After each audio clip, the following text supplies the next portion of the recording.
നമസ്കാരം. പണ്ടാരാണ്ട് പറഞ്ഞതുപോലെ ആലിൻക പഴുക്കുമ്പോൾ കാക്കയ്ക്ക് വായിൽ പുണ്ണ് എന്ന അവസ്ഥയിലാണ് ഇപ്പോൾ കോൺഗ്രസ്. കാര്യമെന്താണെന്ന് ചോദിച്ചാൽ അതിൻ്റെ ഉത്തരം ജനാധിപത്യത്തിലുണ്ട്, എന്നാൽ ഭരണഘടനയിലില്ല. അതെന്താ ഇല്ലാത്തത് എന്ന് നമുക്കൊന്ന് വിശദമായി വായിച്ചു നോക്കാം. ജനാധിപത്യത്തെപ്പറ്റി നമ്മൾ സംസാരിക്കുമ്പോൾ എപ്പോഴും പറയുന്ന 4 തൂണുകളുടെ കാര്യമുണ്ട്, 4 പില്ലേഴ്സ്. അതിൽ ഒന്നാമത്തേത് ലെജിസ്ലേറ്റീവ് അഥവാ നിയമ നിർമ്മാണ സഭകൾ.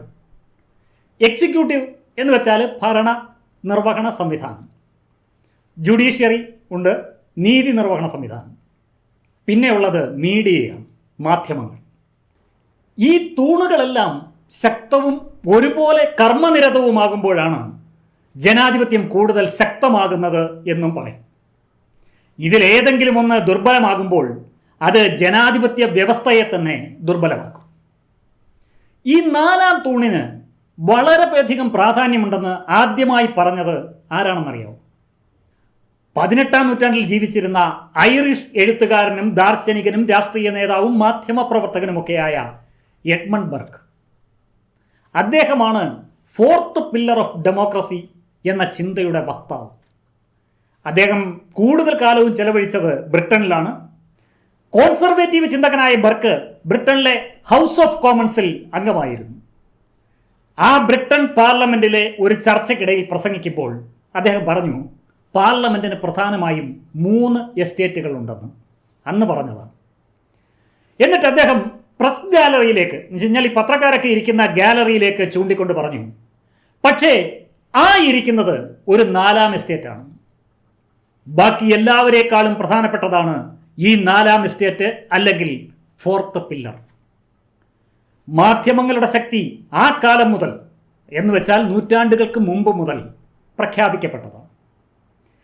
നൂറ്റാണ്ടുകളൊക്കെ കുറെ കഴിഞ്ഞു, എന്നാൽ ഇപ്പോഴും നമ്മുടെ നാട്ടിലെ മാധ്യമങ്ങളുടെ പോക്ക് എങ്ങോട്ടാണ് എന്ന ചോദ്യം ഇന്നും പ്രസക്തമാണ്.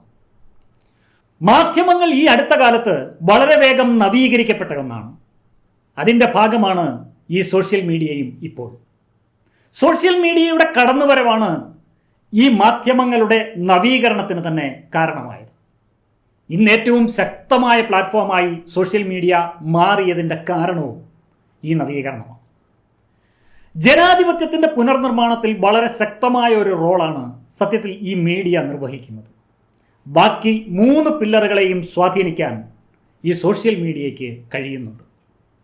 നിയമനിർമ്മാണ സഭകളിൽ, ഭരണനിർവഹണത്തിൽ, നീതി നിർവഹണത്തിലെല്ലാം ഈ മീഡിയയുടെ സ്വാധീനം ഇപ്പോൾ പ്രകടമാണ്. സത്യത്തിൽ ജനാധിപത്യ നിർമ്മാണത്തിൽ ഒരു റോൾ മാത്രമല്ല, ഒരു ടൂൾ കൂടിയാണ് ഈ സോഷ്യൽ മീഡിയ. നമ്മുടെ ഇന്ത്യയിൽ സോഷ്യൽ മീഡിയ ഏറ്റവും ഫലപ്രദമായി ഉപയോഗപ്പെടുത്തിയ രാഷ്ട്രീയ പാർട്ടി BJP ആണ്. BJPയുടെ വളർച്ചയ്ക്ക് പിന്നിൽ അവരുടെ സോഷ്യൽ മീഡിയ പോളിസി നിർണായകമായ പങ്ക് വഹിച്ചിട്ടുണ്ട്. രാജീവ് ഗാന്ധിയുടെ കാലത്തിന് ശേഷം കോൺഗ്രസ് ഈ 4th പില്ലറിനെ അറിഞ്ഞോ അറിയാതെയോ അവഗണിക്കുകയായിരുന്നു. ആ അവഗണന കോൺഗ്രസിന് ഏൽപ്പിച്ച മുറിവ് ഒട്ടും നിസ്സാരമല്ല. അത് മുതലെടുത്തത് സത്യത്തിൽ BJP ആണ്. ഇന്ത്യൻ സോഷ്യൽ മീഡിയ തെരഞ്ഞെടുപ്പിൽ BJPയുടെ ഏറ്റവും വലിയൊരു ടൂളായി മാറുകയായിരുന്നു. ത്രിപുര അടക്കമുള്ള സംസ്ഥാനങ്ങളിലെ അട്ടിമറി വിജയത്തിനും മറ്റ് പല സംസ്ഥാനങ്ങളിലെയും സ്ഥിരമായ ഭരണ തുടർച്ചയ്ക്കും സോഷ്യൽ മീഡിയയാണ് BJPയെ സഹായിച്ചത്. എന്നാൽ കോൺഗ്രസ് വളരെ വൈകിയാണ് ഇത് തിരിച്ചറിഞ്ഞത്. ചവിട്ടി പുറത്താക്കപ്പെട്ട ഒരിടത്തേക്ക് മടങ്ങി വരാനുള്ള കോൺഗ്രസിൻ്റെ ശ്രമങ്ങൾ ആരംഭിച്ചത് കഴിഞ്ഞ പാർലമെന്റ് തെരഞ്ഞെടുപ്പിന് തൊട്ടു മുമ്പ് മുതലാണ്. ഏതാണ്ട് 2022 ഭാരത് ജോഡോ യാത്രയുടെ പ്രധാനപ്പെട്ട ഹാൻഡിലുകളിലൊന്ന് ഈ സോഷ്യൽ മീഡിയയായിരുന്നു. അതിൻ്റെ പ്രയോജനം കഴിഞ്ഞ പാർലമെന്റ് തെരഞ്ഞെടുപ്പിൽ കോൺഗ്രസിനുണ്ടായി. പിന്നീട് 2024 നടന്ന ഭാരത് ജോഡോ ന്യായ് യാത്ര, ഇപ്പോൾ ബീഹാറിലെ പാറ്റ്നയിൽ സമാപിച്ച വോട്ട് അധികാർ യാത്ര തുടങ്ങിയവയെല്ലാം കോൺഗ്രസിൻ്റെ ഒരു മടങ്ങി വരവിൻ്റെ സൂചനയും.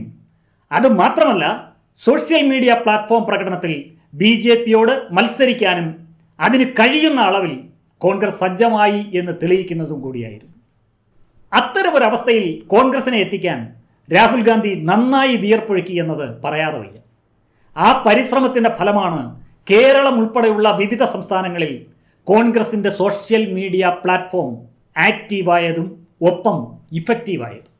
കേരളത്തിൽ കോൺഗ്രസിന് മത്സരിക്കേണ്ടത് ഏറ്റവും ശക്തിയുള്ള CPMന്റെ സൈബർ പോരാളികളോട് തന്നെയായിരുന്നു.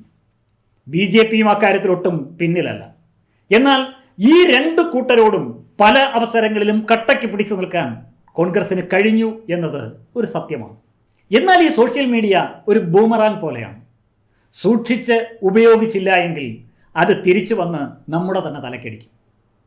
കോൺഗ്രസിൻ്റെ സൈബർ പട കോൺഗ്രസിനെതിരെ തന്നെ തിരിയുന്നത് രാഹുൽ മാങ്കൂട്ടത്തിൽ വിഷയത്തിൽ നമ്മൾ കണ്ടതാണ്. രാഹുലിനെതിരായി പ്രസ്താവന ഇറക്കിയ കോൺഗ്രസിൻ്റെ മുതിർന്ന അംഗങ്ങളെ പോലും പരസ്യമായി പ്രായമോ ലിംഗമോ ഒന്നും പരിഗണിക്കാതെ ആക്രമിക്കുകയും അടക്കി നിർത്തുകയും ചെയ്തു ഈ സൈബർ ബൂമറാങ്. ഈ സൈബർ മീഡിയ ടീമിൽ എപ്പോഴും ഉണ്ടാകുന്നത് സാധാരണ ചെറുപ്പക്കാരാണ്. ഇപ്പോൾ നമുക്കറിയാം, കോൺഗ്രസിൻ്റെ യുവതലമുറയ്ക്ക് പഴയതിലും വീറും വാശിയും ഒക്കെ ഉണ്ട്. ഏറ്റവും ചെറുപ്പക്കാരനായ ഒരു കോൺഗ്രസ് പ്രധാനമന്ത്രി രാജ്യം ഭരിച്ച കാലത്ത് പോലും ഇല്ലാത്ത യുവതയുടെ സാന്നിധ്യം ഇപ്പോൾ കോൺഗ്രസിനുണ്ട്. കോൺഗ്രസിനേക്കാൾ സജീവമായി വിഷയങ്ങളിൽ യൂത്ത് കോൺഗ്രസ് ഇടപെടാനും തുടങ്ങിയിട്ടുണ്ട്.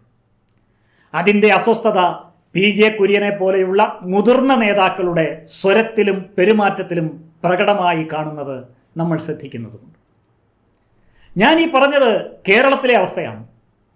കേന്ദ്രത്തിലും മണിശങ്കർ അയ്യരെ പോലെയുള്ള മുതിർന്ന നേതാക്കന്മാരെ മടിയിൽ നിന്ന് പിടിച്ചിറക്കി കളഞ്ഞിട്ട് യുവ നേതൃത്വത്തിന് കൂടുതൽ അവസരങ്ങൾ നൽകുന്നു എന്നൊരു തോന്നലുണ്ടാക്കാൻ രാഹുൽ ഗാന്ധിയും ശ്രമിക്കുന്നുണ്ട്. എന്നാൽ കോൺഗ്രസ് പ്രസിഡന്റ് മല്ലികാർജുൻ ഖാർഗെയ്ക്ക് വയസ്സ് 84 ആകുന്നു എന്നത് രാഹുൽ ഓർക്കുന്നത് നല്ലതാണ്. ഇങ്ങനെ കോൺഗ്രസിലേക്ക് യുവതലമുറയുടെ പ്രകാശം കൂടുതൽ പരക്കുമ്പോൾ രാഹുൽ മാങ്കൂട്ടത്തിൽ പോലെയുള്ള യുവ നേതാക്കൾ സൃഷ്ടിക്കുന്ന പാലക്കാടൻ അപാരതകൾ പോലെയുള്ള പ്രതിസന്ധികൾ കോൺഗ്രസിനെ വീർപ്പ് മുട്ടിക്കുകയും ചെയ്യുന്നുണ്ട്. അതിൽ അവസാനത്തെ പ്രതിസന്ധിയാണ് ബൽറാം ബീഹാർ BD വിവാദം. GST കൗൺസിൽ പുതിയ നിരക്കുകൾ തീരുമാനിച്ചപ്പോൾ BDയുടെ നിരക്ക് 28% നിന്ന് 18% കുറച്ചു. BD പൊതിയുന്ന ഇലകളുടെ നികുതി നിരക്ക് 18% നിന്ന് 5% കുറച്ചു. BD സാധാരണക്കാരൻ്റെ നിത്യോപയോഗ വസ്തുവാണ്. ബീഹാറിൽ അതിൻ്റെ ഉപയോഗം ഗണ്യമായ നിരക്കിലുണ്ടെന്നും നമുക്കെല്ലാവർക്കും അറിയാം. അപ്പോൾ ബീഹാർ ഇലക്ഷൻ സമീപത്ത് വന്ന് നിൽക്കുമ്പോൾ നടത്തിയ ഈ GST പരിഷ്കാരം ബീഹാറിലെ വോട്ടർമാരെ സ്വാധീനിക്കാനുള്ള BJPയുടെ ഒരു പദ്ധതിയാണെന്ന് വ്യക്തമാക്കിക്കൊണ്ട് കേന്ദ്ര സർക്കാരിൻ്റെ ഈ പരിഷ്കരണത്തെ പരിഹസിച്ചുകൊണ്ട് കോൺഗ്രസിൻ്റെ കേരള ഘടകം അവരുടെ എക്സിലെ ഒഫീഷ്യൽ പേജിൽ പോസ്റ്റ് ചെയ്ത ഒരു കുറിപ്പാണ് കഴിഞ്ഞ ദിവസം വിവാദമുണ്ടാക്കിയത്. BDയും ബീഹാറും Bയിലാണ് തുടങ്ങുന്നത്, അതിനെ ഇനി പാപമായി കണക്കാക്കാനാകില്ല എന്നായിരുന്നു പോസ്റ്റ്. പുറത്തു വന്ന ഉടനെ തന്നെ ബീഹാറിലെ ഉപമുഖ്യമന്ത്രിയും BJPയുടെ നേതാവുമായ സാമ്രാട്ട് ചൗധരി ഈ BD പ്രയോഗത്തിലൂടെ കോൺഗ്രസ് ബീഹാറിനെ അധിക്ഷേപിക്കുന്നു എന്നൊരു പ്രസ്താവന ഇറക്കി. അതിൻ്റെ ചുവട് പിടിച്ച് BJP കേന്ദ്ര നേതൃത്വവും ഇന്ത്യ മുഴുവൻ ഈ പോസ്റ്റ് ഷെയർ ചെയ്തുകൊണ്ട് പ്രചരണം ആരംഭിച്ചു. ഏതാണ്ട് ഒരു മാസത്തിലധികമായി രാഹുൽ ഗാന്ധിയും തേജസ്വി യാദവും മഴയും വെയിലും കൊണ്ട് ബീഹാറിൽ ഉണ്ടാക്കിയെടുത്ത ഒരു ഇമേജ് ഈ ഒറ്റ പോസ്റ്റിൻ്റെ ഒറ്റ വാചകത്തിൽ നഷ്ടമാകുമോ എന്ന ഭയം കോൺഗ്രസിന് മാത്രമല്ല തേജസ്വി യാദവിനും ഉണ്ടായി. തേജസ്വി യാദവ് രാഹുൽ ഗാന്ധിയെ വിളിക്കുന്നു, രാഹുൽ ഗാന്ധി സണ്ണി ജോസഫിനെ വിളിക്കുന്നു, സണ്ണി ജോസഫ് VT ബലറാമിനെ വിളിക്കുന്നു, ചെവിക്ക് പിടിക്കുന്നു, പോസ്റ്റ് പിൻവലിക്കുന്നു, ഖേദം പ്രകടിപ്പിക്കുന്നു. കോൺഗ്രസ് സോഷ്യൽ മീഡിയ വിങ്ങിൻ്റെ ചുമതലയിൽ നിന്നും VT ബലറാം രാജിവെക്കുന്നു എന്ന് VT ബലറാം പറയുന്നു, രാജി ആവശ്യപ്പെട്ടെന്ന് KPCC പറയുന്നു. എന്നാൽ സോഷ്യൽ മീഡിയ വിഭാഗത്തിൻ്റെ ചുമതല ഒഴിയാൻ താൻ നേരത്തെ തീരുമാനിച്ചിരുന്നതാണെന്നും ബീഹാർ BD പോസ്റ്റുമായി ഇതിന് യാതൊരു ബന്ധമില്ലെന്നും ബൽറാം തന്നെ പറയുന്നു. ഡിജിറ്റൽ മീഡിയ സെല്ല് പുനർസംഘടിപ്പിക്കാനുള്ള നിർദ്ദേശം നേരത്തെ തന്നെ അദ്ദേഹം നൽകിയിട്ടുണ്ടെന്നും അദ്ദേഹം അതിനോടൊപ്പം തന്നെ കൂട്ടിച്ചേർക്കുന്നുണ്ട്. അതൊക്കെ എന്താണ് സത്യം എന്നത് നമുക്കറിയില്ല. രാഹുൽ മാങ്കൂട്ടത്തിൽ വിഷയത്തിലും ഇതായിരുന്നു കോൺഗ്രസിൻ്റെ ഒരു അവസ്ഥ. ആരോപണം വന്നപ്പോൾ തന്നെ സ്വയം രാജിവെച്ചുവെന്ന് രാഹുൽ മാങ്കൂട്ടത്തിൽ തന്നെ പറയുന്നു. എന്നാൽ രാജിവെക്കാൻ ആവശ്യപ്പെട്ടുവെന്ന് KPCC നേതൃത്വവും നേതാക്കളും പറഞ്ഞ് ന്യായീകരിക്കുന്നു. അതെന്തെങ്കിലും ആകട്ടെ, എന്തായാലും ഈ വിഷയം ബീഹാറിൽ ഒരുപക്ഷെ വർക്ക് ചെയ്തേക്കാം. കേരളത്തിൽ വലിയ പ്രശ്നമൊന്നും ഉണ്ടാക്കില്ലല്ലോ എന്നൊരാശ്വാസത്തിലാണ് ഇപ്പോൾ KPCC നേതൃത്വം. എന്നിട്ടും വിഷയത്തിൽ ജാഗ്രത കുറവുണ്ടായെന്നും തെറ്റുപറ്റിയെന്നും KPCC പ്രസിഡന്റ് സണ്ണി ജോസഫിന് പറയേണ്ട അവസ്ഥ ഉണ്ടായി വന്നു. സോഷ്യൽ മീഡിയ വിങ് ഉടനെ തന്നെ പുനഃസംഘടിപ്പിക്കുമെന്നും സണ്ണി ജോസഫ് പറഞ്ഞു. KPCCക്ക് ഇങ്ങനെ ഒരു ഔദ്യോഗിക സോഷ്യൽ മീഡിയ വിങ് ഉണ്ടെന്നും ഇന്ന് വരെ ആ വിങ്ങിന്റെ നേതൃത്വം VT ബലറാം ആയിരുന്നു എന്നതും മലയാളികൾ മാത്രമല്ല കുറച്ച് കോൺഗ്രസ്സുകാർ കൂടി അറിഞ്ഞു എന്നതിനപ്പുറം ഇതിന് വലിയ വാർത്താ പ്രാധാന്യമൊന്നും കേരളത്തിലുണ്ടായില്ല. എന്നാൽ ഈ പോസ്റ്റിന് പിന്നാലെ വൻ വിമർശനം ഇന്ത്യ സഖ്യത്തിൽ ഉയർന്നു വന്നിട്ടുണ്ട്. അനുചിതമായ ഒരു പോസ്റ്റായി പോയി എന്ന് ഇടതുപക്ഷത്തിന് വരെ വിമർശനം ഉന്നയിക്കേണ്ടി വന്നു.